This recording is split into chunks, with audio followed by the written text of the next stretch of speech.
Hi everyone, मैं विकास, मैं जखास बताइएगा मेरे खास। आप सभी का स्वागत करता हूं इम्पेटस एकेडमी के ऑनलाइन प्लेटफॉर्म पे। और आप सभी लोगों के लिए एक बहुत अच्छी खुशखबरी लेकर आने वाला हूं। ये बहुत ही जल्दी अपना एप्लीकेशन ऐप जो है वो लॉन्च होने वाला है। आप सभी लोग उसके साथ कनेक्ट हुए। आप लोगों को बहुत सारे नोट्स, बहुत सारी पीडीएफ्स और बहुत सारी वीडियो बिल्कुल फ्री ऑफ कॉस्ट दिए जाएंगे, जहां से आप बहुत आसानी से अपनी लर्निंग को कंटिन्यू कर सकते हैं। ठीक है, तो आप सभी लोग इस वीडियो को देखते देखते और लोगों तक भी इसे शेयर कर दें, ताकि जो आने वाले सेशंस हैं, जो आने वाली क्लासेज हैं, उन सब में आप सभी का बेनिफिट हो। तो हम पढ़कर चल रहे हैं फंडामेंटल ऑफ नर्सिंग और उसके कुछ इंपॉर्टेंट क्वेश्चन। आज उन क्वेश्चंस की मैं लिस्ट बनवा देता हूं। जो पढ़ चुके हैं वो तो ठीक है, पर कुछ और चीजें हैं, कुछ और क्वेश्चंस हैं जो आप लोगों ने पढ़कर चलने ही चलने हैं। चलिएगा, तो हम क्वेश्चंस के इसी में चलते हैं। एक शॉर्ट नोट्स करके क्वेश्चन आ जाता है कई बार, और क्वेश्चन क्या आता है कि quality of a professional nurse, कि एक प्रोफेशनल नर्स जो है उसकी क्वालिटी बताइएगा। तो आप उस चीज को अपने दिमाग में लेकर आए तभी, जब आप किसी बहुत अच्छे से अच्छे हॉस्पिटल में गए हैं और वहां की एक नर्स को आपने देखा है और वो नर्स किस तरीके से काम करती है। तो लिखने का तरीका ऐसे लिखें कि बीच में आपने लिखना क्या है, क्वालिटी लिखना है, और फिर ऐसे डैश कर करके चारों तरफ क्या करनी है भाई, लिखते रहनी है चीजें, जितनी भी आपको चीजें पता है।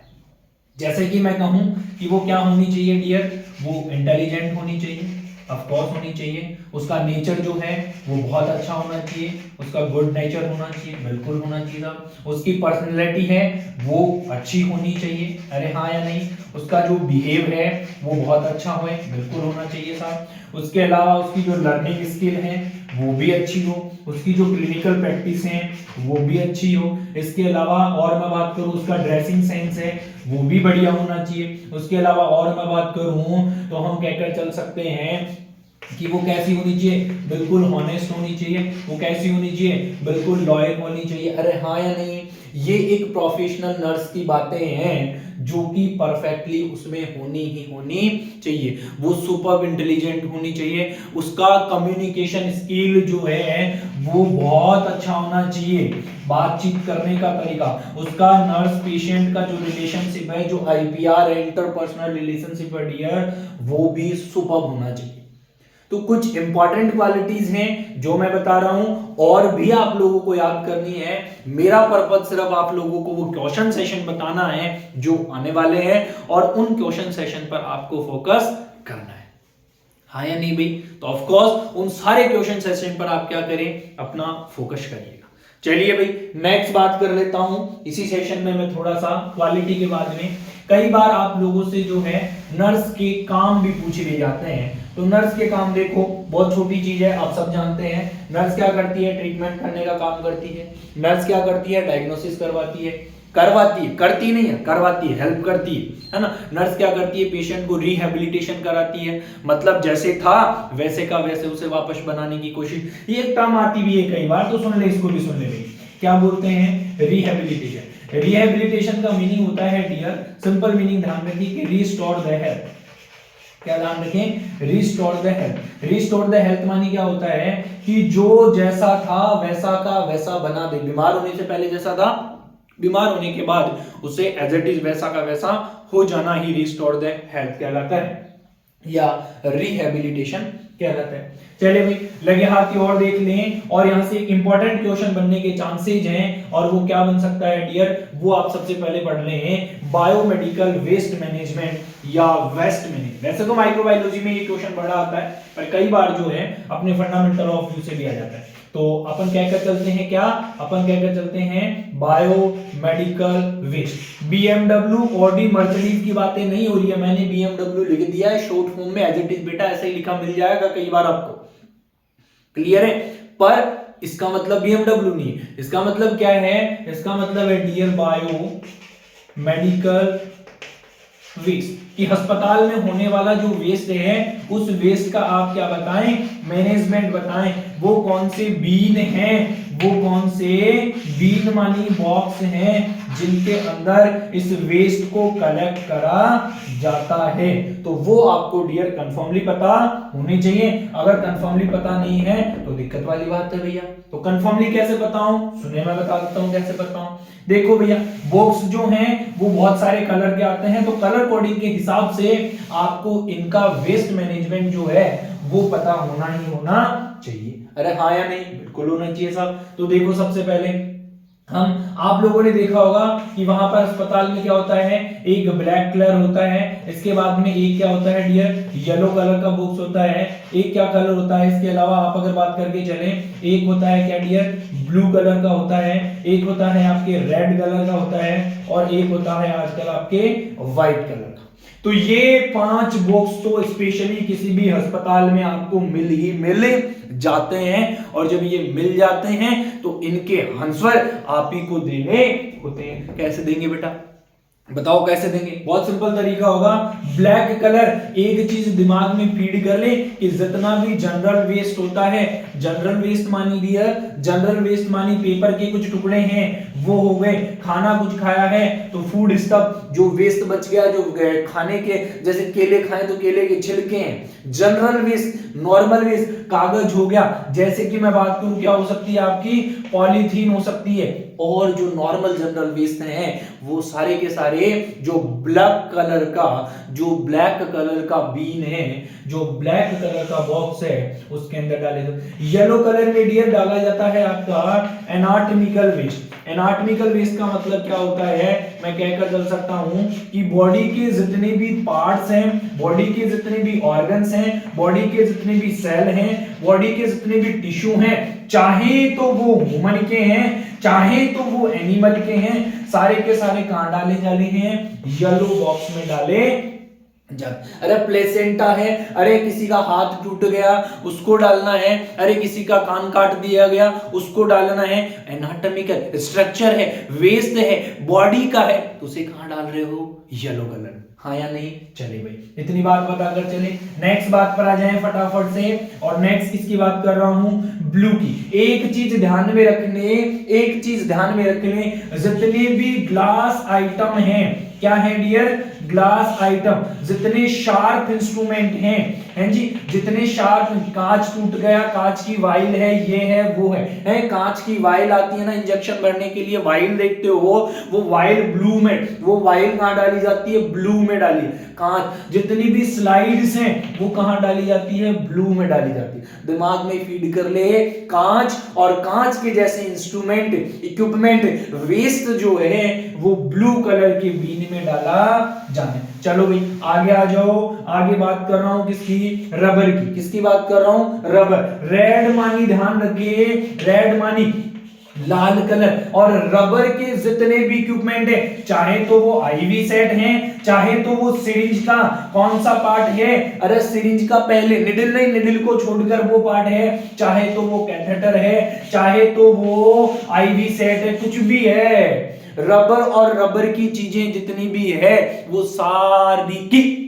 सारी रेड कलर के बॉक्स में जानी है डियर। किसमें जानी है, रेड कलर के बॉक्स। नेक्स्ट आ जाए भाई व्हाइट कलर। यहां पर मोस्टली डाली जाती है डियर निडल। क्या डाली जाती है, निडल, और इसमें सिर्फ निडल डाली जाती है। क्या डाली जाती है, मोस्टली निडल। देखो कई जगह ब्लू और व्हाइट अलग अलग नहीं होते हैं, एक ही रख दिए जाते हैं, पर होने अलग अलग चाहिए।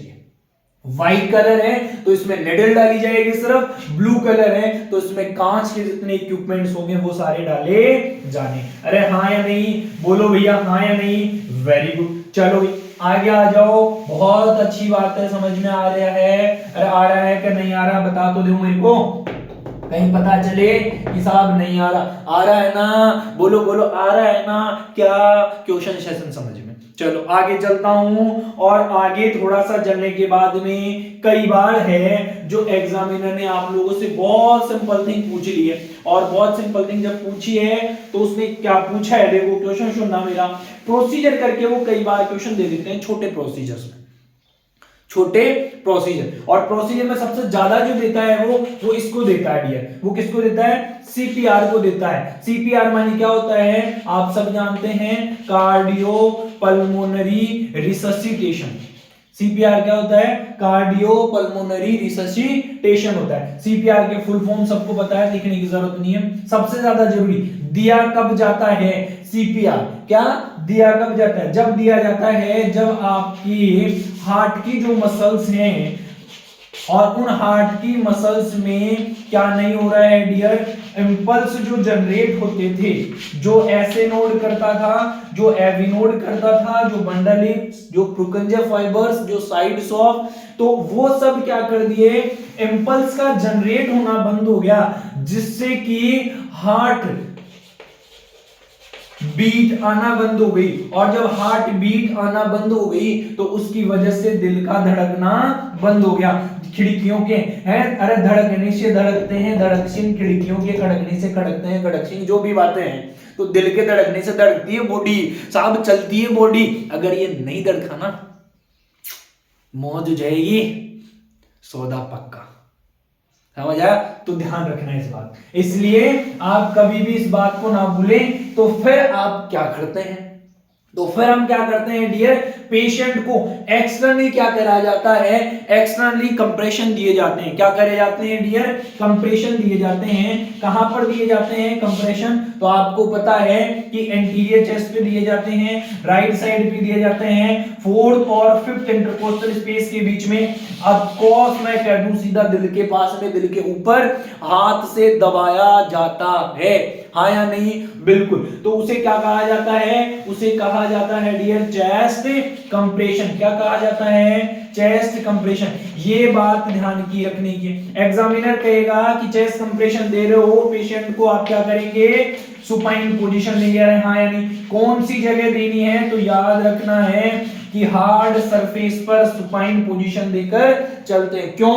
क्योंकि जैसे ही कंप्रेशन करेंगे और अच्छा खासा मैट्रिक्स अगर आपने लगा दिया जो स्पंज वाला है, तो वो मैट्रिक्स ही दबता रहेगा, चेस्ट उसकी नहीं दबी। इसे दबाना कितना है ये भी पता होना चाहिए। तो अगर कोई अडल्ट पर्सन है तो हम लगभग 2.5 इंच तक दबा सकते हैं। अगर कोई चिल्ड्रन है तो लगभग हम 1.5 इंच तक दबाते हैं। अगर कोई नियोनेट और इन्फेंट है तो लगभग हम 1 इंच तक दबाते हैं। अरे हाँ या नहीं? चेस्ट के कंप्रेशन की बात कर रहा हूं। अब बात आती है कि कंप्रेशन देने कितने होते हैं? तो 100 कंप्रेशन देने होते हैं 1 मिनट में, और 3 क्या देनी होती है? ब्रीथ देनी होती है। तो रेशियो एग्जामिनर जरूर पूछ लेता है, पूछता नहीं है तो तुमको बताना पड़ता है कि कंप्रेशन रेशियो कितना है, 30:2 इसमें अडल्ट में, चाहे रेस्क्यू 1 हो चाहे रेस्क्यू 2 हो। अगर चिल्ड्रन की बात करें 30:2, वही 1 हो चाहे 2 हो। अगर बात करूं मैं नियोनेट और इन्फेंट की, तो इसमें तो हैंड का क्या पार्ट काम में लिया जाता है? पाम काम में लिया जाता है। अरे पाम में भी स्पेशली क्या काम में ले जाते हैं? पाम की हील, ये जो पार्ट है ये वाला, है ना? आपसे एग्जामिनर कह रहा है नियोनेट इन्फेंट में क्या काम में लेते हो, तो बताइएगा बेटा थंब, या फिर हम काम में ले सकते हैं 2 फिंगर। इसको पिंच ज्यादा नहीं करना, दबाना ज्यादा नहीं होता है, लेकिन एग्जामिनर कहता है कि नियोनेट और इन्फेंट जो चिल्ड्रंस हैं उनके अंदर जो रेशियो होता है कंप्रेशन का कितना, वैसे तो 30:2 होगा, लेकिन अगर रेस्क्यू 1 है तब, अगर रेस्क्यू 2 है तो 15:2 होने वाला है। ये एक इंपॉर्टेंट थिंग जो है आप लोगों को ध्यान रखनी।